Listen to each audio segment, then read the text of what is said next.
شهر رمضان الذي أنزل فيه القرآن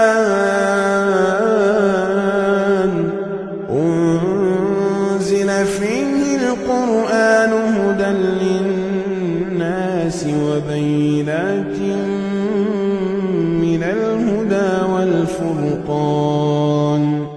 السلام علیکم ورحمۃ اللہ وبرکاتہ. بسم اللہ الرحمن الرحیم. آج اس آخری نشست میں ہم قرآن حکیم کے آخری دو پاروں 29ویں اور 30ویں کے اہم مقامات سے گزریں گے. 29واں پارہ سورہ ملک سے شروع ہو رہا ہے. جی اللہ ارشاد فرماتا ہے تبارک الذی بیدہ الملک وہو علی کل شیء قدیر. What is the meaning of تبارک؟ تبارکہ کا کیا مطلب؟ تبارکہ کا جو روٹ ورڈ ہے اس کا مادہ وہ بے رے کاف ہے، برک. جی برکہ کا مطلب ہوتا ہے النمو و زیادہ، گروتھ اینڈ انکریزنگ. کوئی چیز اگ رہی ہو اور بڑھ رہی ہو، دیٹ از کالڈ برکہ. تو برکہ کے اندر دو باتیں ہیں، ایک ہے گروتھ اور دوسرے انکریزنگ. کوئی چیز ابھر رہی ہے اور بڑھ رہی ہے. نیز اس کے اندر ایک اور مفہوم ہے کثرت الخیر و دوامہ، یعنی abundance of goodness and its continuity, یعنی خیر اور گڈنس کی بہتات، زیادتی اور اس کا تسلسل. اگر ہم آپ کو یہ کہیں کہ اللہ آپ کو فلاں چیز کے اندر برکت دے، تو گویا کہ ہم یہ کہہ رہے ہیں آپ سے کہ اللہ تبارک و تعالی آپ کو پنپنے کا راستہ دے اور آپ کی یہ گروتھ مسلسل بڑھتی رہے اور یہ خیر آپ کے پاس ہمیشہ رہے اور اس کے اندر زیادتی ہوتی رہے. یہ مطلب ہے برکت. اب مطلب کیا ہوا؟ بابرکت ہے وہ ذات، یعنی اے تعاظم و تعالی، یعنی وہ بہت عظیم ہے، وہ بہت بلند ہے. کثور خیرہ، اس کا خیر بہت زیادہ ہے. وہ احسانہ، اور اس کا احسان بہت زیادہ ہے. وہ ام انعامہ، اور اس کا انعام سب کے اوپر عام. یہ مطلب ہے تبارکہ کا. اچھا، تو بابرکت ہے وہ ذات. کون؟ الذی بیدہ الملک. دیکھو یہاں پر تقدیم الجر والمجرور، یہاں پر دیکھو ظرف کو مقدم کیا گیا ہے. یہ نہیں کہا گیا الملک بیدہ، لا، بیدہ الملک، اس کے ہی ہاتھ میں بادشاہت ہے. یہ اس میں رد کیا گیا کہ کوئی یہ نہ سوچے کہ اللہ تبارک و تعالی نے اپنے کچھ پیاروں کو جو بڑے مرتبے والے ہیں ان کو بھی اپنی بادشاہت کا کچھ حصہ دے رکھا ہے اور وہ منمانا تصرف کرتے ہیں. لا، اسی کے ہاتھ میں بادشاہت ہے. اسی کے ہاتھ میں بادشاہت ہے کہ کیا مطلب؟ یہب لمن یشاء اناثا، جس کو چاہے بیٹی دے، وَيَهَبُ لِمَن يَشَاءُ الذُّكُورَ، جس کو چاہے بیٹا دے، او يُزَوِّجُهُمْ ذُكْرَانًا وَإِنَاثًا، جس کو چاہے بیٹا بیٹی دونوں دے. وَيَجْعَلُ مَن يَشَاءُ عَقِيمًا، جس کو چاہے بانجھ بنا دے. اور قاری ابن عباس نے اس کی تفسیر کرتے ہوئے کہا ہے کہ يُعِزُّ مَن يَشَاءُ، اس کے ہی ہاتھ میں بادشاہت ہے، یعنی يُعِزُّ مَن يَشَاء، جس کو چاہے عزت دے. وَيُذِلُّ مَن يَشَاء، جس کو چاہے ذلت دے. یغنی من یشاء، جس کو چاہے امیر بنا دے. ویفقر من یشاء، جس کو چاہے فقیر بنا دے. اس کو دیر نہیں لگتی کسی کا کان پکڑ کر کو فٹ پاتھ پر لانے کے لیے، اور کسی کو زمین سے اٹھا کر آسمان پر پہنچانے کے لیے اس کے اشارے کی دیر ہوتی ہے. تو یعز من یشاء ویذل من یشاء ویغنی من یشاء ویفقر من یشاء، جس کو چاہے مالدار بنا دے، جس کو چاہے فقیر بنا دے. یحیی ویمیت ویعطی ویمنع، وہی جلاتا ہے، وہی مارتا ہے، وہی عطا کرتا ہے، وہی روک دیتا ہے. جس کو چاہے دے، جس کو چاہے نہ دے. یہ مطلب ہے بیدہ الملک کا، اسی کے ہاتھ میں بادشاہت ہے. اسی کے ہاتھ میں بادشاہت کا مطلب اے هو المتصرف فی جمیع المخلوقات بما یشاء، تمام مخلوقات میں وہ جس طریقے سے چاہے تصرف کرے، یہ مطلب ہے اس کا. اچھا، فرمایا گیا کہ وہی ذات ہے الذی خلق الموت والحیات لیبلوکم ایکم احسن عملا، اسی نے موت کو پیدا کیا. گویا کہ موت مخلوق ہے، اور جو چیز پیدا کی گئی اسے مرنا ہے. پتہ یہ چلا جس طریقے سے زندگی کو مرنا ہے ایسے ہی موت کو بھی مرنا ہے. موت کو بھی موت آئے گی. وہ حدیث بیان کی جا چکی ہے کہ موت کو موت کس طرح دی جائے گی. تو اسی نے موت کو پیدا کیا اور زندگی کو پیدا کیا. سوال یہ ہے کہ موت کو پہلے کیوں لایا گیا اور حیات کو بعد میں کیوں لایا گیا؟ ایک مفسر تفسیر کرتا ہے موت کو اس وجہ سے لایا گیا ہے لِأَنَّهُ يُحَفِّزُ عَلَى الْعَمَلِ، it encourages a man to do good deeds، یعنی اچھے اعمال کرنے پر انکریج کرتی ہے موت کہ مرنا ہے ایک دن، تو اچھے کام کر لو. یہ موت کا لفظ پہلے لا کر کے انکریج کیا گیا ہے، آدمی کو ڈرایا گیا ہے، متوجہ کیا گیا ہے کہ تم ہمیشہ کے لیے یہاں نہیں آئے ہو، تمہیں ایک دن مر جانا ہے. یہ موت یاد دلاتی ہے ہمیں کہ ایک دن ہمیں یہاں سے چلے جانا ہے، تو ہمیں اچھے اعمال کر لینا چاہیے. تو جو تقدیم ہے موت کی حیات کے اوپر، حیات سے پہلے موت کو لایا گیا، پہلے موت کا تذکرہ ہے. کیوں؟ Because it encourages a man to do good deeds. یہ ابھارتا ہے آدمی کو، اس کا مقدم کرنا کہ آدمی اچھے اعمال کی طرف توجہ دے اور اپنی توجہ اچھے اعمال پر مرکوز کرے. جی، تو موت کو اس نے پیدا کیا، حیات کو پیدا کیا.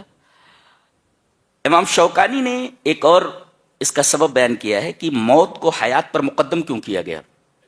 وہ یہ کہتے ہیں لِأَنَّ اصل الاشیاء عدم الحیات والحیات عارضۃ لہا. کیا تفسیر ہے! وہ کہتے ہیں کہ ہر چیز کی اصل زندگی کا نہ ہونا ہے. ہر چیز کی اصل کیا ہے؟ نہ ہونا، اور ہونا اس کو عارض ہوتا ہے. پہلے ہم نہیں تھے جی، عدم میں تھے آپ. تو ہر چیز کی اصل ہے عدم الحیات، نہ ہونا، زندگی کا نہ ہونا. حیات بعد میں آتی ہے، جیسا کہ ابھی اس کی تفصیل آئے گی. اچھا، یہ موت اور زندگی کو اللہ نے کیوں پیدا کیا ہے؟ لیبلوکم ایکم احسن عملا، یہ آزمانے کے لیے کہ تم میں اچھا عمل کون کرتا ہے، حسین عمل. یہ نہیں کہا گیا لیبلوکم ایکم اکثر عملا، تاکہ آزمائے تم میں زیادہ عمل کون کرتا ہے. لا، زیادہ عمل کی بات نہیں ہے یہاں. ایکم احسن عملا یعنی اللہ کے ہاں عمل کی کوالٹی دیکھی جاتی ہے، کوانٹیٹی نہیں دیکھی جاتی. جی، یہ بتایا گیا، حسن ہونا چاہیے اس کے اندر. یعنی your every work, your every deed should be perfect and beauteous. خوبصورت ہونا چاہیے، احسن، حسین. لیبلوکم ایکم احسن عملا. امام منذری ایک حدیث لائے ہیں ترغیب و ترہیب میں کہ اللہ تبارک و تعالیٰ کے حضور ایک آدمی پیش ہوگا. اللہ کو معلوم ہے، پوچھ رہا ہے کتنے سال عبادت کر کے آئے ہو؟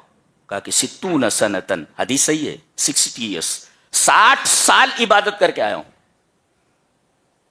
میں نے 60 سال نمازیں پڑھی ہیں. سب پہلا سوال نماز کے بارے میں، 60 سال نمازیں پڑھ کے.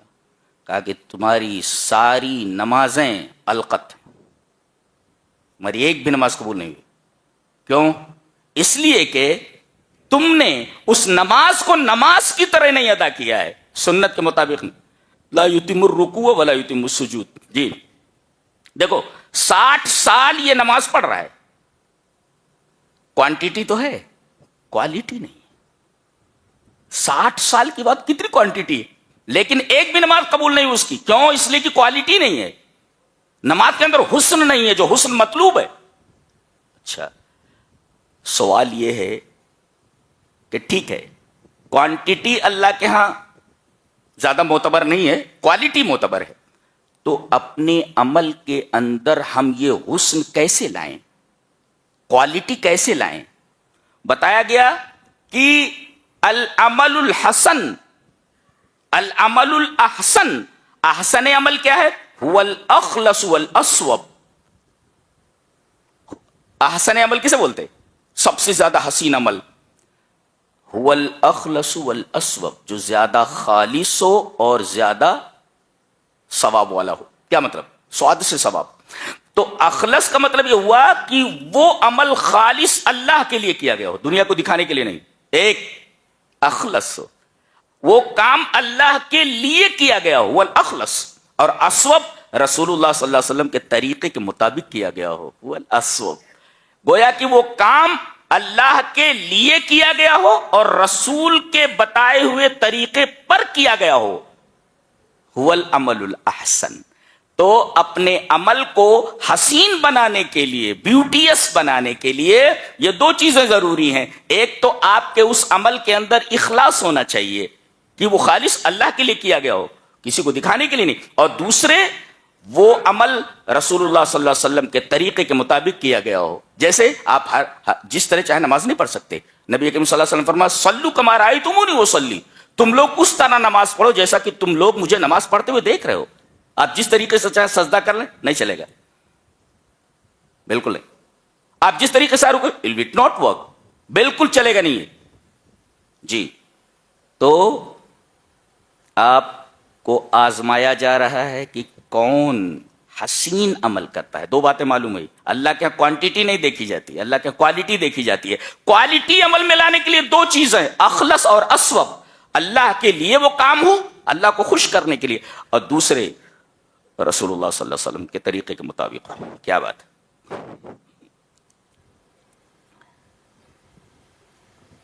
بتایا گیا کہ ہدایت تک پہنچنے کے لیے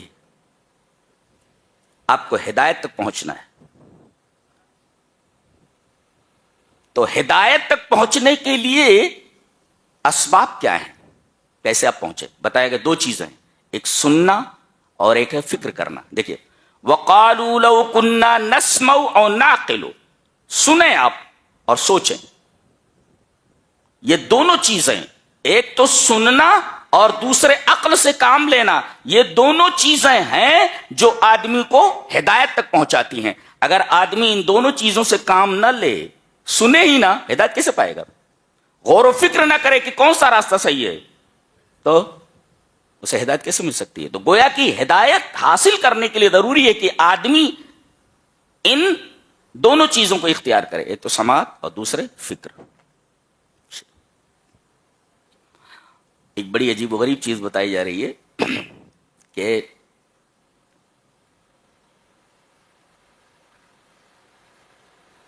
یہ پرندوں کو دیکھ رہے ہو آسمان میں اڑتے ہوئے؟ یہ ہوائی جہاز کوئی نئی چیز تھوڑی ہے، اسی کی نقل ہے وہ. آپ دیکھ رہے ہوں گے کہ کوئی پرندہ جب زمین پر اترتا ہے تو بالکل اس کے لینڈ کرنے کا انداز بالکل وہی ہوتا ہے جیسے پلین رن وے کے اوپر لینڈ ہوتی ہے. تو یہ سب کچھ فطرت کو دیکھ کر کے جو اللہ تبارک و تعالیٰ نے بنایا ہوا ہے، آدمی اس کی نقل کر کے کسی چیز کو تیار کر سکتا ہے. جی نہ کوئی چیز ایجاد کر سکتا ہے، یعنی عدم سے وجود میں نہیں لا سکتا، اور نہ کسی چیز کو ڈسٹرائے کر سکتا ہے. Nothing is created and nothing is destroyed. نہ کوئی چیز پیدا کی جا سکتی ہے، نہ کوئی چیز ڈسٹرائے کی جا سکتی ہے. جی شکلیں بدل لیتا ہے، کوئی بھی معاملہ ہو شکل بدل لیتا ہے، کوئی بھی چیز. اب یہ پرندوں کو دیکھو، اللہ فرما رہا ہے کیا بات ہے. اولم يروا الى الطير فوقهم صافات ويقبضن ما يمسكهن الا الرحمن. ان کو اس فضا کے اندر کون روکے ہوئے؟ اس پر پھیلائے ہوئے ہو اور اڑ رہے ہیں. ان کو فضا میں کون روکے ہوئے ہے؟ ما يمسكهن الا الرحمن. اللہ تبارک و تعالی انہیں روکے ہوئے ہے، ورنہ دھڑام سے زمین پر آ پڑیں گے. ہوا کو ایک پلان دیا گیا ہے کہ میرا چھوٹا سا بندہ ایک پرندہ تیری پیٹھ پر آ رہا ہے، سنبھال لینا، ہاں یہ میرا حکم ہے. ما یمسکہن الا الرحمن، گرانا نہیں اس کو، ہوا کو پلان دے دیا گیا ہے. اچھا عجیب بات یہ ہے کہ آپ دیکھیں کہ پر پھیلانے کا جب معاملہ آیا تو وہاں پر اسم فاعل استعمال کیا گیا صافات، اور جب پر سمیٹنے کی بات آئی تو وہاں پر فعل استعمال کیا گیا. یعنی اسم استعمال کیا گیا اڑنے کے وقت، اور اترتے وقت پروں کو سمیٹنے کے لیے یہاں پر فعل لایا گیا. تو یہ اسم ہے، یہ فعل ہے، یہ ناؤن ہے، یہ ورب ہے. تو یہ ناؤن پہلے لایا گیا صافات، کیوں؟ اس لیے کہ پرندہ جب فضا میں اڑتا ہے تو اس کی اغلب حالت، زیادہ تر حالت اس کی پر کو پھیلائے ہوئے ہوتی ہے، اکثر حالت، اور اس کے مقابل میں پر کو سمیٹنا کم ہی ہوتا ہے. اس لیے کہ اسے اڑنا ہے، اور جب اڑنا ہے فضا میں تو پروں کو کھولے رکھنا ہے. لہذا چونکہ اسم استمرار کے اوپر دلالت کرتا ہے اور فعل تجدد کے اوپر، لہذا صافات پہلے لایا گیا، یقبضنا یعنی اسم کو پہلے لایا گیا اور فعل کو بعد میں لایا گیا. سمجھ میں آ گیا ہو تو ٹھیک ہے، نہیں تو آگے بڑھو. جی نون والقلم وما یسطرون ما انت بنعمت ربک بمجنون، سورہ قلم ہے. اللہ تبارک و تعالی ارشاد فرما رہا ہے کہ قلم کی قسم اور قلم سے لکھی جانے والی چیزوں کی قسم. قلم سمجھتے ہیں کیا ہے؟ اللہ، قلم ہماری پوری تاریخ کو ریکارڈ کرنے والی ایک چیز ہے. قلم کے ذریعے ہی ہم اپنے ماضی سے وابستہ ہوتے ہیں. ہم کو ہمارے ماضی کی باتیں کیسے معلوم؟ اس لیے کہ کتابوں میں لکھا ہوا ہے. حدیثیں ہم تک آئیں کیسے؟ لکھی گئیں، حدیثیں لکھی گئیں. نہیں تو ہمیں رسول اللہ صلی اللہ علیہ وسلم کی ادائیں کیسے معلوم ہوتی؟ آپ نے فلاں کام کیسے کیا؟ قلم نے اس کو لکھا ہے. جی، اور سب سے پہلے اللہ نے قلم کو پیدا فرمایا. اول ما خلق اللہ القلم، اللہ نے سب سے پہلے قلم کو پیدا کیا اور کہا اکتب، لکھ. قلم نے پوچھا میرے رب کیا لکھوں؟ ما اکتب، کہا کہ قیامت تک جو کچھ ہونے والا ہے سب لکھ دے، لکھ دیا. تو جو قلم ہے، قلم یہ شہادت دیتی ہے کہ ایسی چیز ہوئی ہے.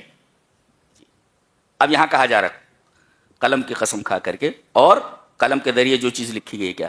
ما انت بنعمت ربک بمجنون، اے میرے حبیب اب پاگل نہیں ہے. مجنون مینس پاگل.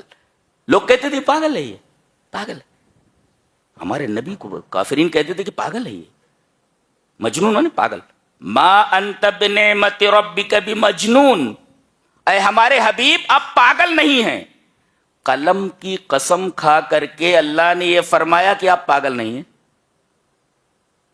کیا مطلب؟ بتانا یہ مقصود ہے کہ قلم نے جتنا کچھ لکھا ہے تاریخ کے نام پر، پوری تاریخ کے اندر کہیں یہ لکھا ہوا دکھا دو، قلم نے لکھا ہو کہ ایک پاگل کے ارد گرد اتنے بڑے بڑے لوگ، اتنے ذیشان لوگ جمع ہوئے ہو. اللہ، اگر یہ میرا نبی پاگل ہے تو اس کے ارد گرد جتنے لوگ جمع ہیں وہ کتنے جینیس لوگ ہیں.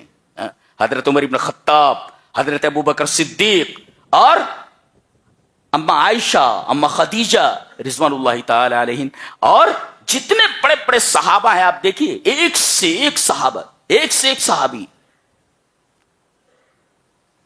اور سب آپ کے اوپر جان مال دھن دولت سب قربان کرنے کے لیے تیار. کہیں قلم نے یہ لکھا ہو تو دکھا دو کہ کسی پاگل کے ارد گرد اتنے لوگ اور اتنے جینیس لوگ جمع ہوئے ہوں. آپ کے ارد گرد جتنے لوگ ہیں سب انتہائی جینیس لوگ ہیں، انتہائی متقی لوگ ہیں، صاحب عقل لوگ ہیں، صاحب فہم ہیں، جنہوں نے دنیا کو ایک نیا رخ دیا ہے. ایسے لوگ آپ کے ارد گرد جمع ہیں. قلم نے کہیں لکھا ہو تو یہ بتا دو کہ کسی پاگل کے ارد گرد عقل مندوں کا اتنا بڑا جمگھٹا لگا ہوا ہو. بتایا گیا. نون والقلم وما یسطرون ما انت بنعمت ربک بمجنون. میرے حبیب آپ پاگل نہیں ہیں. اللہ، یعنی آپ پاگل نہیں ہیں تو آپ عقل والے ہیں. اچھا، آدمی کے پاس قلم ہو، ٹھیک ہے، آدمی کے پاس عقل بھی ہو، مگر ایک چیز نہ ہو تو قلم اور عقل دونوں بیکار ہیں. کیا؟ اخلاق. اگر آدمی کے پاس عقل ہو اور آدمی کے پاس قلم بھی ہو مگر اس کے پاس اخلاق نہ ہو تو یہ دونوں چیزیں بیکار ہیں. اس وجہ سے پہلے یہ کہا گیا کہ آپ پاگل نہیں ہیں، اور آگے فرمایا گیا وَإِنَّكَ لَعَلَىٰ خُلُقٍ عَظِيمٍ، آپ اخلاق عظیمہ کے مالک ہیں. یہ دیکھیے اخلاق. امریکہ ہے، یورپ کو دیکھو، ان کے پاس قلم بھی ہے، ان کے پاس عقل بھی ہے، اخلاق نہیں ہے. پوری دنیا کی ایسی تیسی کیے بیٹھے ہیں. اسرائیل کے پاس عقل کم ہے، قلم کیسا ہے ان کا، سب پڑھ کر کے بیٹھے ہوئے ہیں وہ، تو ذہین لوگ ہیں. اللہ تعالیٰ نے فرمایا تھا کہ اپنے زمانے میں انی فضلتکم علی العالمین، پورے عالم میں میں نے ان کو فضیلت دی تھی. اتنے ذہین ہیں، 50 سال آگے کی 100 سال آگے کی ٹیکنالوجی بنا کر بیٹھے ہوئے ہیں. اتنی عقل ہے ان کے پاس، اور بڑے بڑے سائنٹسٹ ہیں، لکھ رہے ہیں. تو ان کے پاس عقل بھی ہے اور قلم بھی ہے مگر اخلاق نہیں ہے. یہ بچوں کو نہیں دیکھتے، یہ عورتوں کو نہیں دیکھتے، یہ بوڑھوں کو نہیں دیکھتے. اللہ، دیکھیے اگر آدمی کے پاس عقل اور قلم ہو مگر اخلاق نہ ہو تو پھر ایسی عقل اور ایسا قلم تدمر العالم کلہ، دنیا کا ستیاناش کرنے کے لیے کافی ہے. تو دیکھیں آپ عاقل ہیں اور دوسرے آپ اخلاق عظیمہ کے مالک ہیں. اخلاق، کیا بات ہے. آگے ایک واقعہ بیان کیا جا رہا ہے اصحاب الجنہ کا. انا بلوناہم کما بلونا اصحاب الجنہ، باغ والوں کا ہم قصہ بیان کرنے جا رہے ہیں. ان کو ہم نے آزمایا. معاملہ کیا تھا؟ ایک بڑا نیک شخص تھا اور اس کا ایک باغ تھا. تو باغ کا جب پھل آتا، بند کرو اس کو، باغ کا جب پھل آتا تو اس کے 3 حصے کر لیتا. قسم یطعمہ اہلہ، ایک حصہ اپنے اہل و عیال کے خرچے کے لیے رکھ لیتا، وہ قسم یتصدق بہ، اور ایک پورا حصہ اللہ کی راہ میں دے دیتا، صدقہ کر دیتا. اور عجیب بات یہ ہے کہ مسکینوں کو اپنے ساتھ لے جاتا تھا اور پورے حصے لگا کر کے برابر برابر حصہ دیتا تھا. دیکھو یہ میرے گھر والوں کے لیے، اتنا ہی تمہارے لیے، لے لو برابر برابر سب. اور تیسرے وہ قسم یردہ الی الارض، تیسرا بیج کے طور پر رکھ لیتا تھا کہ وہ بیج پھر دوبارہ زمین میں بونا ہے. یہ 3 حصے کر لیتا تھا. یہ جب مر گیا تو بیٹوں کی نیت خراب ہو گئی، نیت خراب ہو گئی. کہا کہ ہمارا باپ بیوقوف تھا، محنت کرے ہم اور ایک پورا حصہ دے جا رہے ہیں ان نکھٹوؤں کو، ان مفت خوروں کو. ہمیشہ بیچارے غریب لوگوں کو یہی کہا گیا ہے، مفت خور اور پتہ نہیں کیا کیا. جی ان کو دے دیں، ہم دینے والے نہیں. اور چپکے سے چل کر کے سارا پھل توڑ کر کے گھر لے آئیں گے. یہ مشورہ کر کے سو گئے. اور رات میں ایک گھومنے والا آ گیا اور باغ پر گھوم گیا. طائف کہا گیا اس کو، طائف. اچھا طائف،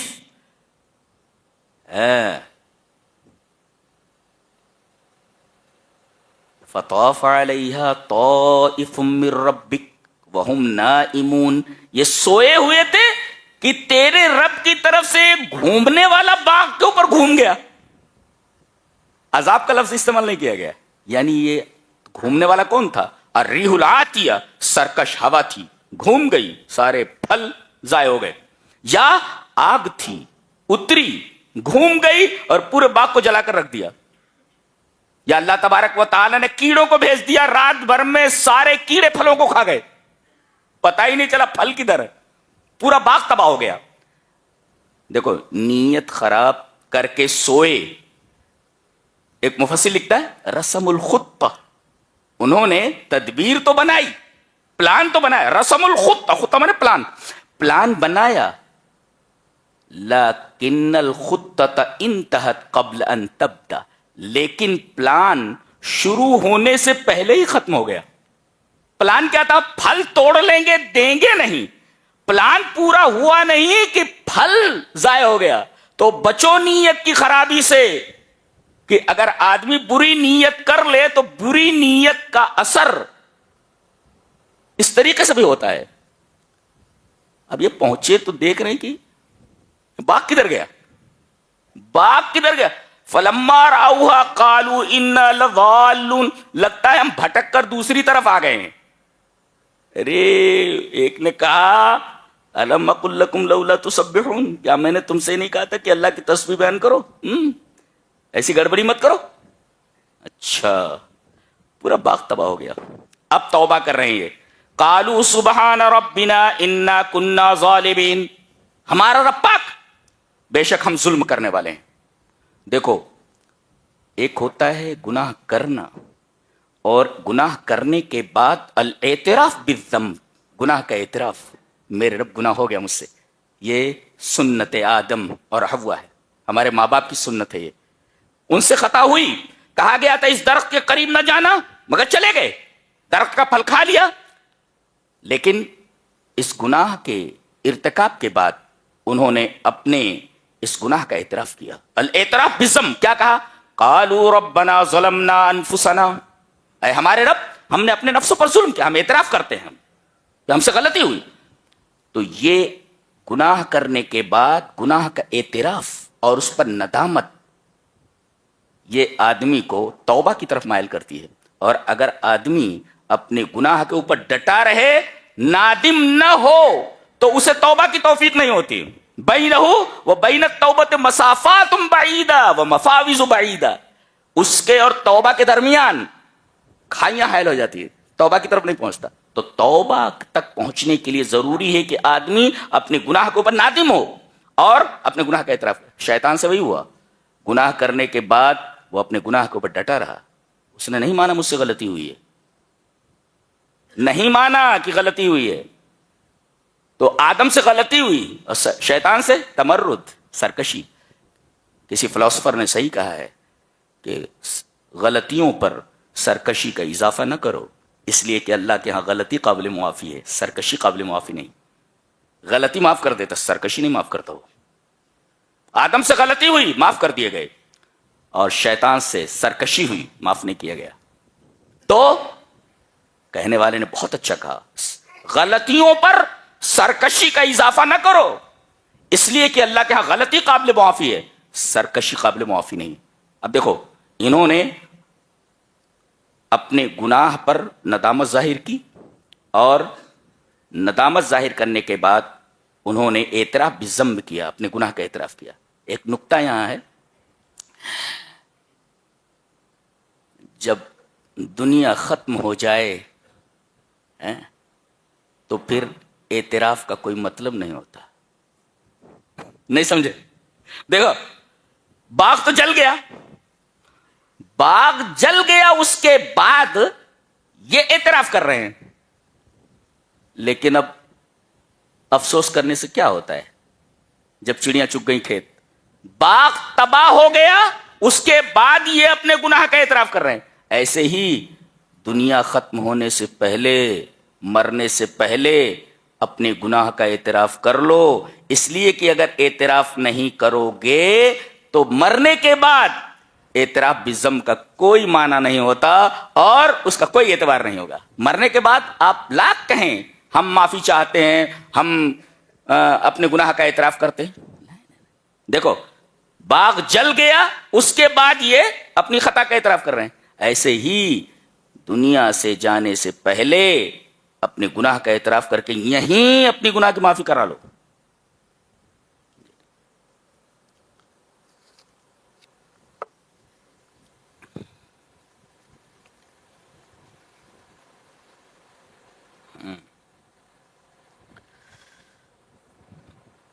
بڑی عجیب بات کہی جا رہی، دیکھو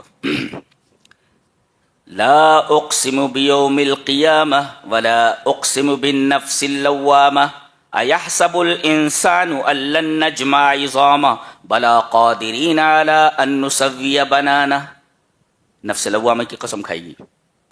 کہا گیا میں قسم کھاتا ہوں قیامت کی اور میں قسم اٹھاتا ہوں نفس لوامہ کی. قیامت کی قسم تو ظاہر ہے ایک دن آنے والا ہے. اور یہ نفس لوامہ کیا ہے؟ آدمی کے نفس کی 3 حالتیں ہیں.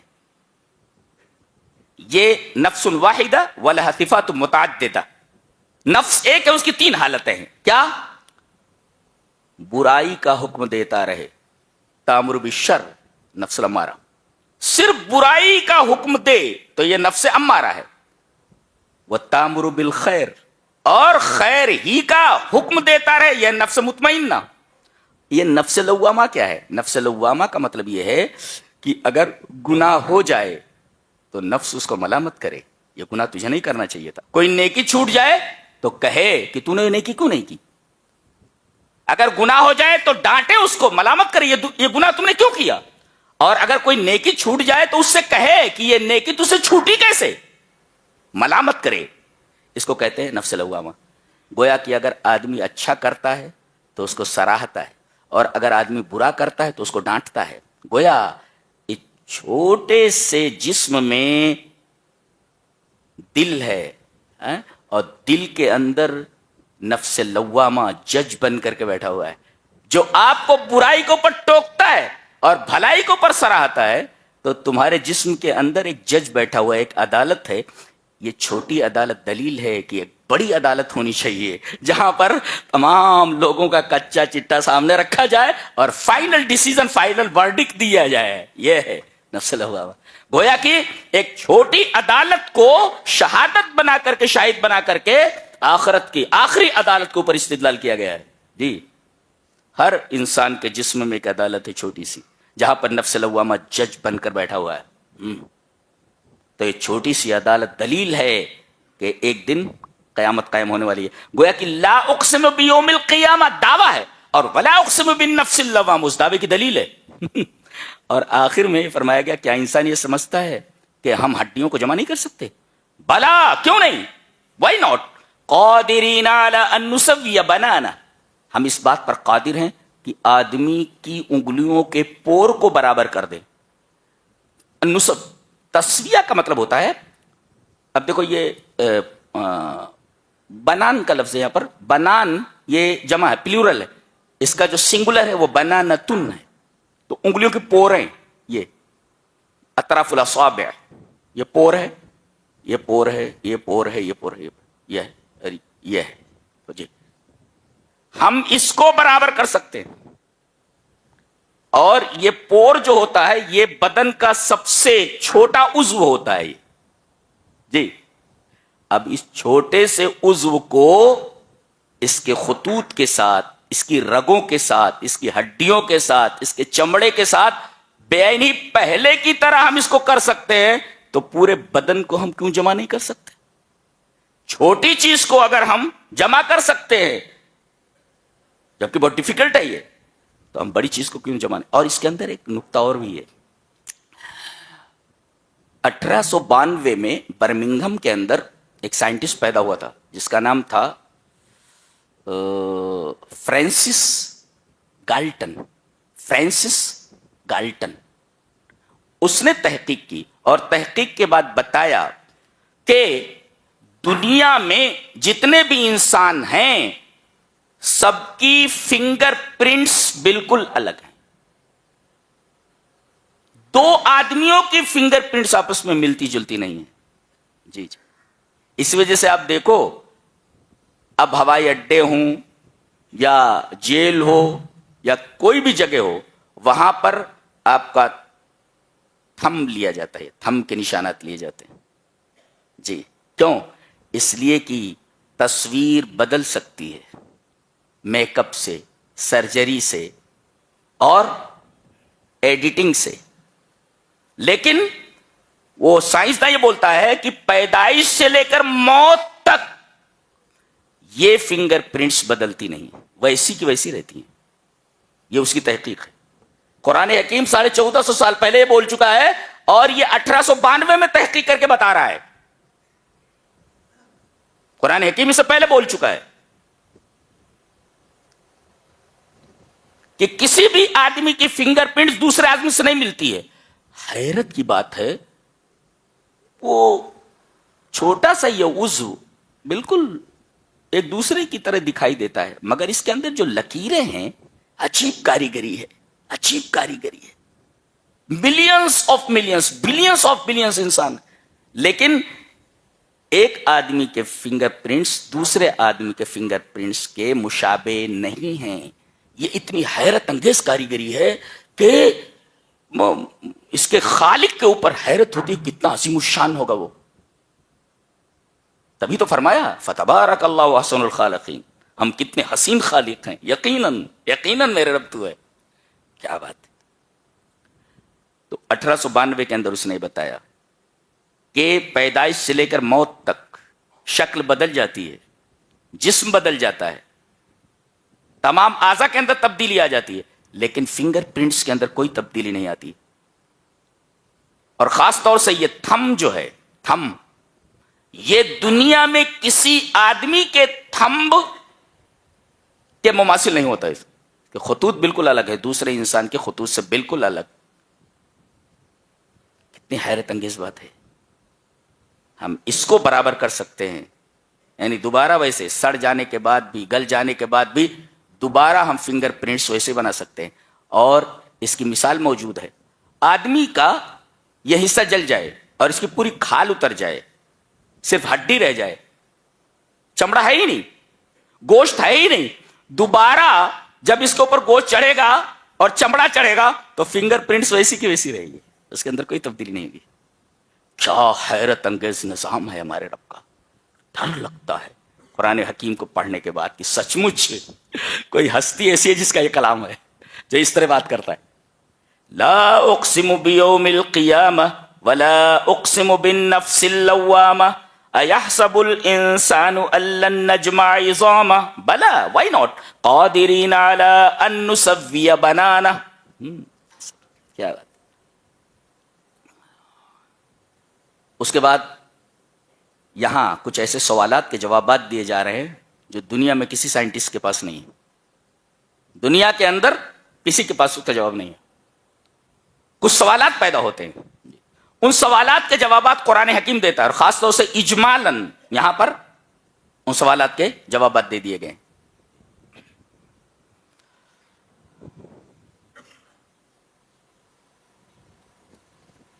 مجھے تو اس فنگر پرنٹس کے اوپر حیرت ہو رہی ہے پڑھنے کے بعد.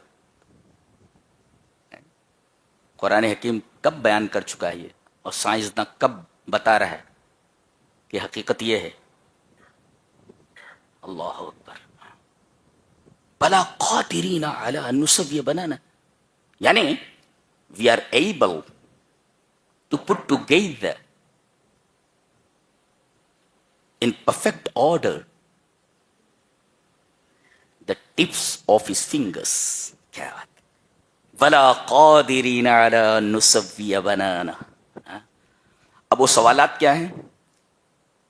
انسان کہاں سے آیا ہے, ایک کیسے آیا ہے, کیوں آیا ہے, کہاں جائے گا, آخری منزل کیا ہے. یہ 5 سوالات ہیں. ان سوالات کے جوابات صرف قرآن نے دیے ہیں. اجمالاً یہاں ذکر ہے. دیکھیے انسان کہاں سے آیا, جواب دیا جا رہا ہے هل اتى على الانسان حين من الدهر لم يكن شيئا مذكورا. وہ کوئی قابل ذکر چیز نہیں تھا. نتھنگنس, یعنی ان دا ڈارکنیس آف نتھنگنس, عدم کے اندھیروں میں تھا وہ. تھا ہی نہیں, وہ تھا ہی نہیں, نتھنگ تھا وہ. نتھنگ سے ہم انہیں سے تھنک کیا اس کا. یہ دیکھو سوال کا جواب ہے. کہاں سے آئے ہو؟ عدم سے آئے ہو تم. اللہ نے پیدا کیا تم کو, ادھر سے آئے ہو. تو پہلے سوال کا من این جاء, کہاں سے آیا؟ جواب دیا گیا اللہ نے عدم سے وجود بخشا ہے تم کو. تم پہلے موجود نہیں تھے, اللہ نے تم کو موجود کیا. یہ اس سوال کا جواب, آئے کہاں سے؟ عدم سے وجود میں آئے. اچھا کیسے آئے؟ کیف جاء, کیسے آئے؟ کہا کہ انا خلقنا الانسان من نطفۃ امشاج. عام طریقہ یہی ہے کہ انسان مرد اور عورت کے مخلوط پانی سے پیدا ہوتا ہے. مرد اور عورت کا مخلوط پانی، ملا ہوا پانی، اس سے پیدا ہوتا ہے. کیف جاء کا جواب ہے یہ، کیسے آیا. اس طریقے سے ہم اس کو وجود میں لاتے ہیں. کیفیت کیا ہے لانے کی؟ ایسے. اچھا، تیسرا سوال، کیوں آیا ہے؟ کہاں سے آیا؟ پہلی آیت میں جواب. کیسے آیا؟ دوسری آیت کے پہلے ٹکڑے میں جواب. کیوں آیا؟ نبتلی، ہم نے اس کو اس وجہ سے برپا کیا ہے تاکہ ہم اس کو آزمائیں. گویا کہ یہاں آزمائش کے لیے آیا ہے، امتحان دینے کے لیے آیا ہے. یہ عجیب بات ہے. کس لیے آیا ہے؟ امتحان دینے کے لیے. یہ دنیا ایگزام ہال ہے، یہ یہاں آئے ہو تم. نبتلی ہی، تاکہ ہم اس کو آزمائیں. یہ امتحان کا ہے یہ. اچھا، اور یہ قاعدہ ہے کہ نتیجہ امتحان ہال میں نہیں سنایا جاتا، وہاں صرف پیپر حل کرنے کے لیے دیے جاتے ہیں. نتیجہ باہر سنایا جاتا ہے. یہ لفظ ابتلا بتا رہا ہے کہ امتحان ہال سے ایک دن تمہیں باہر نکلنا ہے. یہ امتحان ہال ہے. نتیجہ کب سنایا جائے گا؟ جب تم امتحان ہال سے باہر نکلو گے. تو دنیا یہ عمل کی جگہ ہے، نتیجہ سنائے جانے کا عالم عالم آخرت ہے. مرنے کے بعد سنایا جائے گا. امتحان اور امتحان کے نتیجے کے درمیان فاصلہ ہوتا ہے، فوراً نہیں سنایا جاتا، اور امتحان ہال کے باہر سنایا جاتا ہے. لہذا دنیا کے اندر تم امتحان دو، دنیا سے جب باہر نکلو گے تب نتیجہ سنایا جائے گا. ہاں، یہ تو کس لیے آئے ہو؟ امتحان دینے کے لیے آئے ہو.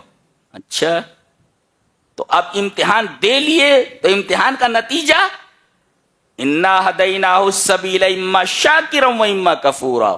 اب کوئی شاکر ہے، پاس ہو گیا، و اما کفورا، کوئی ناشکر ہے، ناپاس ہو گیا. اچھا، جانا کدھر ہے؟ این المنتہا، کہاں جانا ہے؟ بتایا گیا الی ربک المنتہا، تمہارے رب کی طرف تمہیں پہنچنا ہے. جی، اللہ نے فرمایا انا اعتدنا، ہم نے تیار کیا ہے. اچھا، ہم نے تیار کیا، یعنی ہمارے پاس آنا ہے، نتیجہ ہم سنانے والے ہیں. کیا؟ کافروں کے لیے زنجیریں اور بیڑیاں اور آگ، اور کامیاب ہونے والے جو ابرار ہیں ان کے لیے جنت. ان کی نعمتوں کا ذکر کیا گیا. تمام سوالوں کے جوابات دے دیے گئے ہیں اور تسلی بخش جوابات ہیں. کہاں سے آیا، کیسے آیا، کیوں آیا، کہاں جائے گا، اور آخری منزل کیا ہے، اس کے لاسٹ ڈیسٹینیشن کیا ہے. سارے سوالات کے جوابات دے دیے گئے ہیں. آگے سورہ مرسلات ہے. اللہ نے ارشاد فرمائی، یہ زمین جو ہے نا، ہم نے اس کو کفات بنایا ہے. عجیب بات ہے، لفظ کیسا استعمال کیا گیا. اللہ اکبر. الم نجعل الارض کفاتا، سوال کر رہا ہے اللہ، کیا ہم نے زمین کو کفات نہیں بنایا؟ کفات کا مطلب، کفت کا مطلب ہوتا ہے الضم، الجمع، جمع کرنا. اچھا، یہ زمین کفات ہے. کیا مطلب ہے کفات کا؟ یہ زندہ لوگوں کے لیے گھر ہے. احیاء فی الدور و امواتا فی القبور، جب تک زندہ ہیں تب تک ان کے لیے یہ گھر ہے، اور مر گئے تو مردوں کے لیے قبر گھر ہے. یہاں گھر اس وجہ سے بناتے ہو تاکہ محفوظ رہو، اور اللہ تعالیٰ مرنے کے بعد تم کو قبر میں پہنچاتا ہے تاکہ تمہاری لاش کی توہین نہ ہو. جی، درندے تم کو بھنبوڑ کر نہ کھا جائیں، کتے تم کو نہ کھا جائیں. اس وجہ سے تم کو زمین میں دفنانے کا حکم دیا گیا ہے. زمین میں دفنا دو. جی، تو احیاء فی الدور، زندہ ہو تو زمین تم کو سمیٹے ہوئے ہے اوپر، اور مر گئے تو قبریں تم کو سمیٹے ہوئے ہیں اندر. اللہ، احیاء فی الدور و امواتا فی القبور، دونوں جگہ تم کو محفوظ کر دیا گیا ہے تاکہ تمہارے لاش کی توہین نہ ہو. تمہاری لاش کی توہین. کیا بات ہے.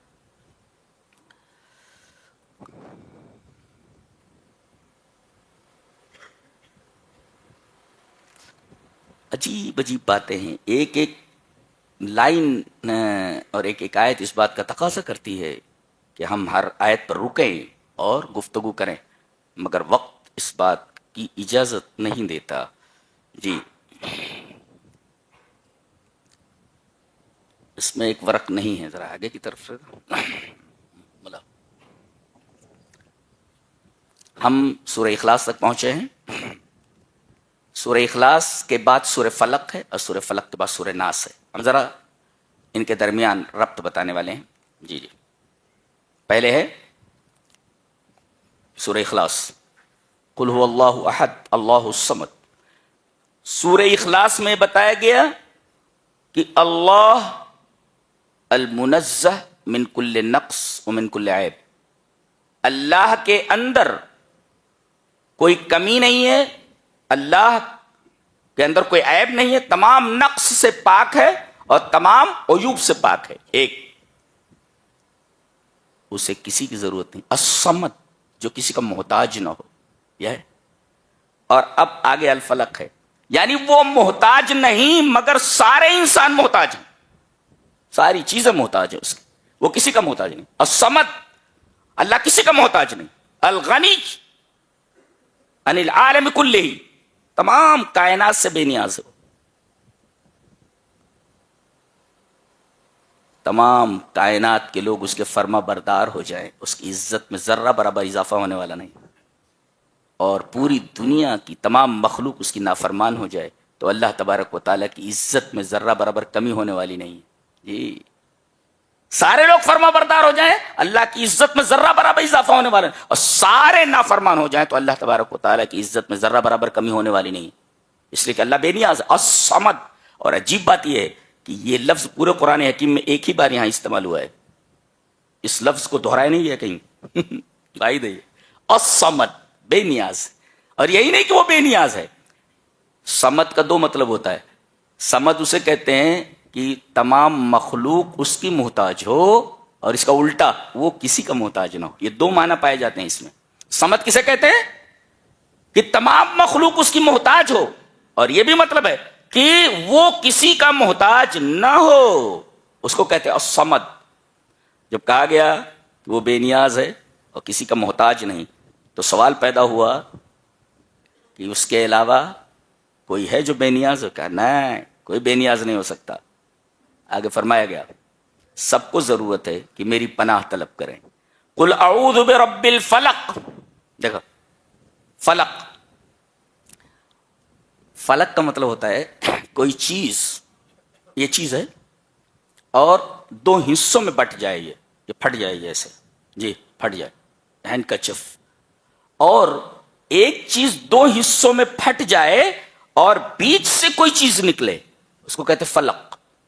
اسی وجہ سے اللہ تبارک تعالیٰ نے 7ویں پارے میں فرمایا ان اللہ فالق الحب والنوى، اللہ دانے کو پھاڑنے والا ہے اور گٹھلی کو پھاڑنے والا ہے۔ اب دیکھیے، یہ گیہوں کا دانہ ہے یا کھجور کی گٹھلی ہے، گٹھلی دیکھ رہے ہیں آپ۔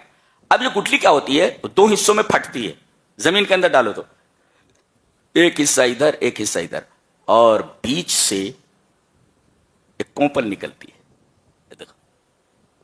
دو حصوں میں پھٹی ایک چیز، دانا گیہوں کا دیکھو، دو حصوں میں پھٹتا ہے، بیچ سے کونپل نکلتی ہے۔ اور اس میں نکتہ یہ ہے، اب یہ بتاؤ کہ گیہوں کا جو دانا ہے جب سڑ گل جاتا ہے تب اس کے اندر سے ایک ہری کونپل نکلتی ہے، یہی ہے نا؟ ارے گیہوں کے دانے کو دیکھو نا، زمین میں ڈالنے کے بعد سڑ جاتا ہے تب کونپل نکلتی ہے۔ ایسے ہی جب تم سڑ گل جاؤ گے تو تم نئے انداز سے، جدید انداز سے ویسے ہی نکلو گے جیسے کہ گیہوں کے دانے کے سڑ گل جانے کے بعد وہاں سے ایک ہری کونپل نکلتی ہے جو زندہ ہوتی ہے۔ اسی طریقے سے تمہیں مری ہوئی چیز سے زندہ کر کے نکالا جائے گا، جیسے سڑے ہوئے گیہوں کے دانے سے نئی اور زندہ کونپل نکالی جاتی ہے، وہ تو تم اپنی آنکھوں سے دیکھتے ہو۔ اور یہی لفظ وہاں استعمال کیا گیا ہے، کہاں پہ؟ جب موسیٰ علیہ السلام بنی اسرائیل کو راتوں رات لے کر نکلے، فرعون کو پتہ چل گیا، وہ بھی لشکر لے کر کے ان کے پیچھے چلا۔ سامنے دریا ہے، سمندر، اور ادھر فرعون کا لشکر ہے، یہ چکی کے دو پارٹوں کے درمیان کھڑے ہوئے ہیں، بنی اسرائیل اور حضرت موسیٰ۔ موسیٰ کے ساتھی سب گھبرا گئے ہوں گے، صاحب قال اصحاب موسیٰ انا لمدرکون، پکڑ لیے گئے، اب تو ادھر بھی موت ہے اور ادھر بھی موت ہے۔ اللہ تبارک تعالیٰ نے ارشاد فرمایا ہم نے موسیٰ کو وحی کی کہ اپنا عصا دریا کے اوپر ماریں. انضرب بعصاک البحر, اپنا عصا دریا پر ماریں, مارا. فانفلق, یہ جو قل اعوذ برب الفلق, فانفلق, یہ تھی دریا ایسے ہی تھا, پانی ایسے بہ رہا ہے. مارنے کے بعد دریا کا پانی 2 حصوں میں بٹ گیا اور بیچ سے راستہ بنا. فلق, دیکھ رہے ہیں کتنا دقیق لفظ ہے یہ ہے قرآن حکیم کا انداز بیان, اسٹائل آف ٹاکنگ.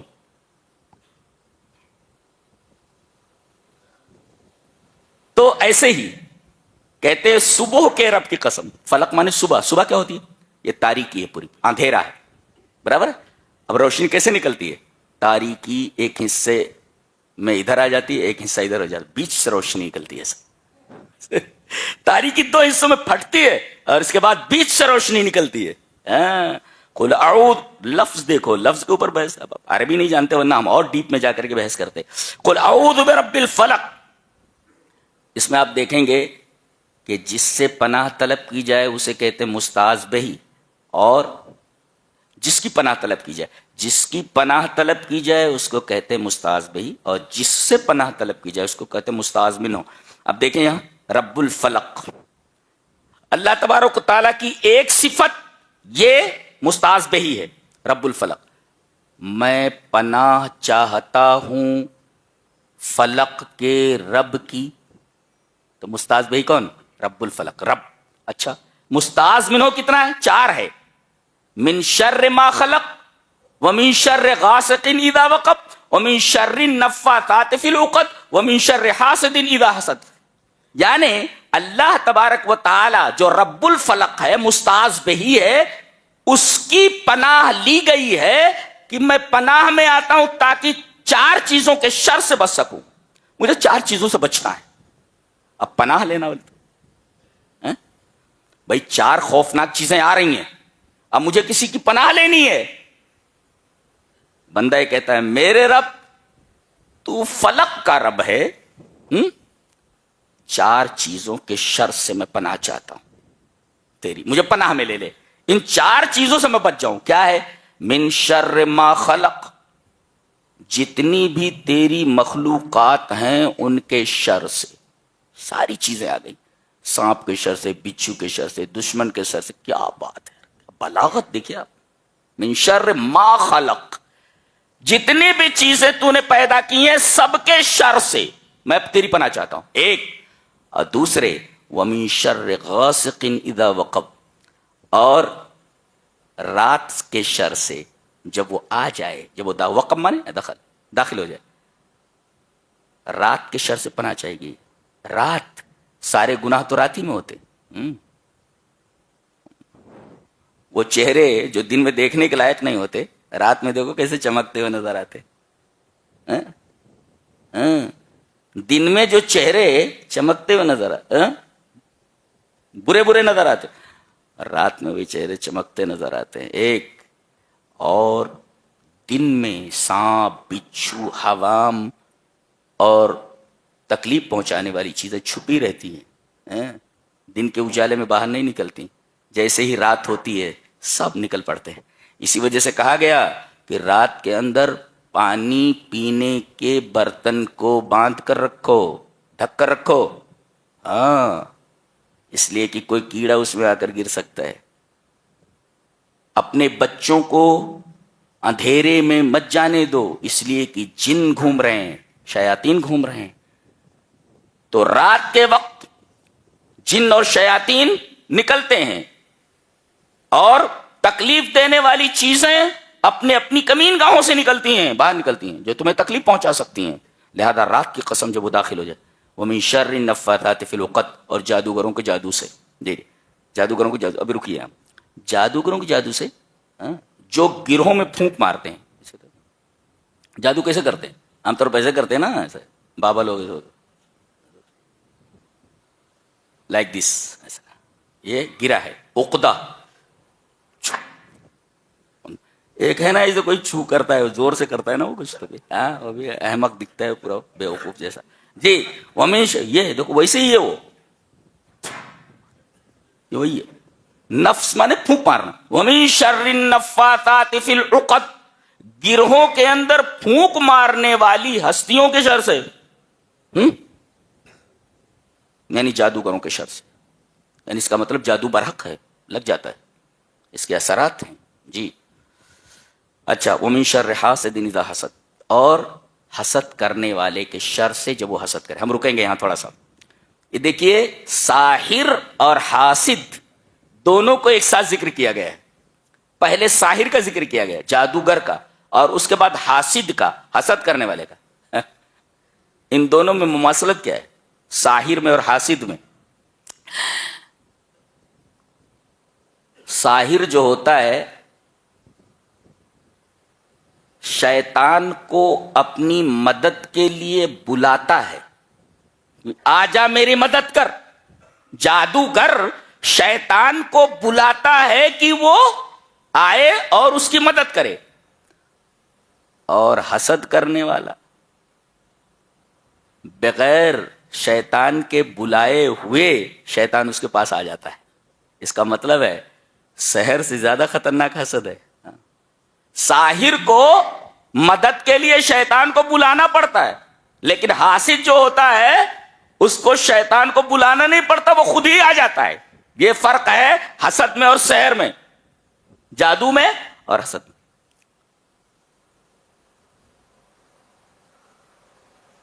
اور کہا گیا کہ السحر, یہ جو جادو ہے, یہ یہود, یہ حسد یہ یہود کی خصوصیات میں سے, بہت بڑے حاسد ہوتے ہیں. پوری دنیا سے حسد کرتے ہیں, یہ پوری دنیا سے حسد کرتے ہیں. من صفات الیہود, الحسد من صفات الیہود, حسد یہ یہودیوں کی صفات میں سے. اگر کسی آدمی کے اندر حسد ہے تو سمجھو ایک یہودیانہ صفت اس کے اندر موجود ہے کہ اپنے بھائی سے حسد کر رہا ہے. ایک اور دوسرے, آسمان پر جو پہلا گناہ ہوا وہ اسی حسد کی وجہ سے ہوا. اللہ نے کہا تھا شیطان کو کہ سجدہ کر آدم کو, اس نے کہا کہ آگ بھلا مٹی کے سامنے کیسے جھکے گی, حسد لے گیا وہ. تو اللہ تبارک و تعالیٰ کی نافرمانی آسمان میں ہوئی, اس کا سبب یہ حسد تھا. یہ حضرت آدم سے حسد لے گیا یہ. اور زمین پر جو پہلا گناہ ہوا قتل کا, کہ بڑے ایک بھائی نے بھائی کو قتل کیا, قابیل نے حابیل کو قتل کیا, اس کی وجہ بھی حسد تھی. تو آسمان میں اللہ کی نافرمانی کی گئی, اس کا سبب حسد. اور زمین پر جو پہلا گناہ, بڑا گناہ جو وجود میں آیا قتل, اس کا سبب بھی حسد تھا. اور الحسد من صفات الیہود, اور حسد یہ یہودیوں کی صفات میں سے ہے.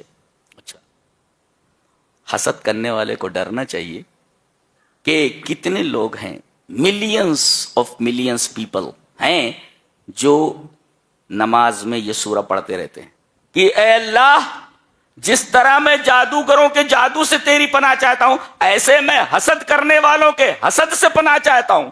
اب بتائیے, آپ کی اس حرکت سے ملینز لوگ پناہ مانگ رہے ہیں, تو آپ کی یہ حرکت کتنی غلیظ اور کتنی گندی ہے. لہذا اس گندی چیز کو اپنے دل سے نکالو, حسد کو نکالو. اچھا, یہ کہا گیا کہ حاسد کے شر سے جب وہ حسد کرے. اچھا, اس کا مطلب یہ ہے کہ حاسد جب تک حسد اپنے اندر چھپائے ہوئے ہے تب تک وہ مضر نہیں ہے, تب تک تکلیف دہ نہیں ہے. حسد کو ظاہر کر دے تب تکلیف دہ ہو. اسی وجہ سے اذا حسد کی قید لگائی گی. جب تک وہ حسد اندر چھپا ہوا ہے تب تک تکلیف نہیں ہے, لیکن اپنے حسد کو جو ظاہر کر دے اس سے فساد پیدا ہوتا ہے. حسد کرتے ہوئے دو آدمی پارٹنر ہیں ایک دھندے میں. اب ایک حسد کرنے والا اس کے دھندے کو تباہ کرنا چاہتا ہے. اب وہ آتا ہے ایک پارٹنر کے پاس, سنے نہیں, وہ تمہارا جو ساتھی ہے پارٹنر ہے وہ سب اپنے نام کرانا چاہ رہا ہے, وہ سب تم کو تباہ و برباد کرنے والا ہے. دیکھو, حسد دل میں چھپا ہوا تھا تب تک تکلیف دہ نہیں تھا. اذا حسد, جب اس نے حسد کو ظاہر کر دیا, اس طریقے سے دونوں کے درمیان تفریق پیدا کرنے لگا, یہ جو فعل اس نے کیا حسد کا, اس وقت یہ مضر ہوتا ہے, ورنہ حسد جب تک اندر ہے تب تک مضر نہیں ہوتا، حسد کو ظاہر کر دے تو مضر ہوتا ہے. اس وجہ سے من شر حاسدین کے بعد اذا حسد کیا گیا. تو عجیب بات یہ ہے کہ اللہ کی ایک صفت سے کی پناہ لی گئی 4 چیزوں کے شر سے بچنے کے لیے، اور اس کا الٹا 4 بلکہ 3 صفتوں کی پناہ لے کر کے، اللہ تعالیٰ کی 3 صفتوں کی پناہ لے کر ایک چیز سے پناہ مانگی گئی ہے. پہلے کیا ہے؟ اللہ کی ایک صفت کی پناہ لے کر 4 چیزوں سے پناہ مانگی گئی. اچھا، اور یہاں اس کا الٹا ہے، اللہ کی 3 صفتوں کی پناہ لے کر ایک چیز کے شر سے پناہ مانگی گئی. وہ کیا ہے؟ 3 صفتیں کیا ہے؟ بے رب الناس، میں پناہ چاہتا ہوں لوگوں کے رب کی، ملک الناس، لوگوں کے بادشاہ کی، الہ الناس، لوگوں کے معبود کی. 3 صفتیں ہو گئی، یہ مساز بھئی ہے، اس کی پناہ لی گئی ایک چیز سے بچنے کے لیے. کیا؟ من شر الوسواس الخناس الذی یوسوس فی صدور الناس من الجنۃ والناس، وسوسہ ڈالنے والے کے شر سے اور خناس کے. یہ وسوسہ ڈالنے والا یہ تو سمجھ میں آتا ہے، وہ بھی شیطانی ہے. یہ خناس کیا ہوتا ہے؟ ایک ہی ہے وہ. مثلا یہ دل ہے، دل ہے. اب یہ کیا کرتا ہے شیطان؟ اپنی تھوتنی یہ یہاں رکھے رہتا ہے، یہ یہاں پہ دل کے قریب رکھے رہتا ہے اور دیکھتا رہتا ہے. جیسے ہی یہ دل غافل ہوتا ہے بس ان کے اوپر چڑھ جاتا ہے، اور جیسے ہی اللہ کا ذکر کرنے لگتا ہے یہ ہٹ جاتا ہے. خناس مانے ہٹنے والا. تو وسواس کب ہے؟ جب آدمی اللہ کے ذکر سے غافل ہو جائے تو وسوسہ ڈالنے لگتا ہے، اور جیسے ہی ذکر کرنے لگتا ہے تو خنس. اس وجہ سے خنس ان ستاروں کو کہتے ہیں جو چلتے چلتے پیچھے کی طرف ہٹنے والے ہیں. فلا اقسم بالخنس الجوار الکنس، خنس ان ستاروں کو کہا جاتا ہے جو چلتے چلتے پیچھے کی طرف ہٹنے لگتے ہیں، تو یہ پیچھے ہٹ جاتا ہے. خناس ہے. کیوں؟ اس لیے کہ بندہ اللہ کا ذکر کرنے لگا. تو دل جب ذکر الہی میں مشغول ہوتا ہے تو اس کا حربہ اس کے اوپر کارگر نہیں ہوتا، پیچھے ہٹ جاتا ہے. اور جیسے ہی اللہ کے ذکر سے دل غافل ہوتا ہے تو ایسے یہ اس کو وسوسہ دینے لگتا ہے. وَإِذَا غَفَلَ وَسْوَسَ، جیسے غافل ہوتا ہے وسوسہ دینے لگتا ہے. اسی وجہ سے نبی کریم صلی اللہ علیہ وسلم نے ارشاد فرمایا کہ میں دن میں 100 مرتبہ استغفار کرتا ہوں، اللہ کی پناہ چاہتا ہوں. اور آپ ہمیشہ ذکر الہی میں مشغول رہتے تھے. جی جی جی، ذکر الہی میں مشغول. تو 3 صفتوں کو مستعاذ بہی بنا کر کے ایک مستعاذ منہ کو لایا گیا ہے. اچھا، دونوں میں فرق کیا ہے؟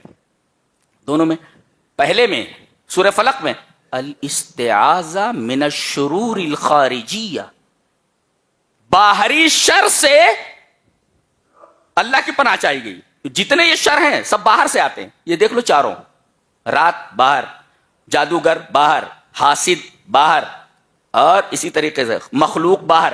تو الاستعاذہ من الشرور الخارجیہ، یہ جتنے شر ہیں کہ ایک صفت سے ان 4 کی پناہ چاہی گئی، یہ چاروں باہری شرور ہیں، الشرور خارجیہ. اور اس کے اندر الاستعاذہ من شر الخارجی من شر الداخلی. اب آپ دیکھیں گے کہ پہلے میں ہے الاستعاذہ من الشرور الخارجیہ، اور اس میں الاستعاذہ من الشرور الداخلیہ. دشمن اگر باہر کا ہو تو نظر آتا ہے، اس سے آپ بچ سکتے ہیں، لیکن مارے آستین کوئی اگر آستین کا سانپ ہو تو اس سے نمٹنا ذرا مشکل ہوتا ہے. تو یہ وسوسہ جو ہوتا ہے یہ اندر ہوتا ہے، اندر ہوتا ہے. اندر کے دشمن سے بچنا بڑا مشکل ہوتا ہے. خارجی دشمن سے آدمی بچ سکتا ہے اس لیے کہ نظر آ رہا ہے، لیکن جو مارے آستین ہو، جو آستین کا سانپ ہو، اس سے بچنا بہت زیادہ مشکل ہوتا ہے. یہ چاروں تکلیف پہنچاتے ہیں آدمی کے بدن کو. جی، یہ سانپ نکلا کاٹ لیا، جادو کیا گیا بدن کو تکلیف پہنچ گئی، حسد کیا آدمی کے بدن کو تکلیف پہنچی. تو یہ جو چاروں چیزیں ہیں جو امور خارجیہ ہیں، ان سے بدن کو تکلیف پہنچتی ہے، بدن تباہ ہو جاتا ہے. اور یہ آخری چیز جو سورہ ناس میں یہ داخلی چیز ہے وسوسہ، اس سے ایمان تباہ ہو جاتا ہے، دین تباہ ہو جاتا ہے. تو بدن تباہ ہو جائے چلے گا, لیکن ایمان تباہ نہیں ہونا چاہیے. آخری صورت نے بتا دیا الحمدللہ رب العالمین سے لے کر کے کہ پورے قرآن حکیم کے مطالعے کا اور عمل کرنے کا مقصد یہ ہے کہ آدمی اپنے ایمان کو محفوظ رکھ کر کے اس دنیا سے رخصت ہو. یہ رہا پورے قرآن حکیم کا تفسیری خلاصہ. اللہ ہمیں نیک عمل اور اچھی سمجھ کی توفیق عطا فرمائے. دعا کر لیں. الحمدللہ رب العالمین والصلاة والسلام علی رسولہ صلی اللہ علیہ وسلم وعلی آلہ وصحبہ اجمعین. میرے رب, جو کچھ پڑھا گیا, جو کچھ سنا گیا تیری کتاب کے تعلق سے, تیرے رسول کی باتوں کے تعلق سے, ان پر ہم سب کو عمل کرنے کی توفیق عطا فرما. اے ہمارے رب, جتنے لوگ پورے رمضان تیرے لیے بھوکے پیاسے رہے, تیرے احکام پر چلتے رہے, قرآن حکیم سے جڑے رہے, میرے رب تو ان کے گناہوں کو معاف کر دے, ان کی جائز تمناؤں کو پوری فرما, ان کی تمام آرزوؤں کو پوری فرما. میرے رب, جو ہم میں سے پریشان حال ہیں ان کی پریشانیوں کو دور فرما. میرے رب, جو ہم میں سے مقروض ہیں ان کے قرض کی ادائیگی کی سبیل پیدا فرما. میرے رب, دنیا میں جہاں جہاں مسلمان ہیں, پریشان ہیں, ان تمام مسلمانوں کی پریشانیوں کو دور کر دے. میرے رب, ہمارے بچوں کو اپنے راستے میں قبول فرما, انہیں صراط مستقیم پر چلا. اے ہمارے رب, ہمارے نوجوانوں کو بخش دے. اے ہمارے رب, ہمارے بوڑھوں کو بخش دے. اے اللہ, ہماری بچیوں کو اپنے راستے میں قبول فرما, ہماری بہنوں کو بخش دے, ہماری ماؤں کو بخش دے. اے اللہ, جو بے اولاد ہیں انہیں اولاد عطا فرما, جو لوگ مایوس ہیں انہیں امید کی کرن عطا فرما. میرے رب, دنیا میں جب تک رہیں سر اٹھا کر جئیں, مریں تو ایمان کے اوپر مریں, توحید کے اوپر مریں. اے ہمارے رب, ہمیں توفیق دے کہ ہم زندگی بھر صراط مستقیم پر چلتے رہیں. اے ہمارے رب, ہمیں توفیق دے کہ ہم صراط مستقیم سے کبھی نہ ہٹیں. اے ہمارے رب, توفیق دے کہ زندگی بھر ہم توحید کا دامن تھامے رہیں, ایمان کا دامن تھامے رہیں, اور جب مریں تو توحید اور ایمان کے اوپر مریں. اے اللہ, مرنے کے بعد ہمیں عذاب قبر سے محفوظ فرما. میرے رب, میدان حشر کی گرمی سے محفوظ فرما. میرے رب, اپنے سوالوں تو جوابات کو آسان فرما, ہم تیرے سوالوں کا جواب دے سکیں. اے ہمارے رب, پل صراط پر سے آسانی سے گزار دینا. اے ہمارے رب, ہمیں جہنم سے نجات دے کر جنت میں ہمارا داخلہ فرما. میرے رب, ہماری تمنا یہ ہے کہ تو اپنی جنت ہمیں عطا کر دے اور ہمیں جہنم سے محفوظ کرا دے. اور ہماری سب سے بڑی تمنا یہ ہے کہ جنت میں اپنے دیدار سے مشرف فرما, اپنا دیدار ہمیں کروا. میرے رب, جب تک زندہ رکھ, ایمان اور توحید کے اوپر زندہ رکھ. موت دے تو ایمان اور توحید کے اوپر. اللہ ہمیں نیک عمل اور اچھی سمجھ کی توفیق عطا فرمائے. وآخر دعوانا الحمدللہ رب العالمین.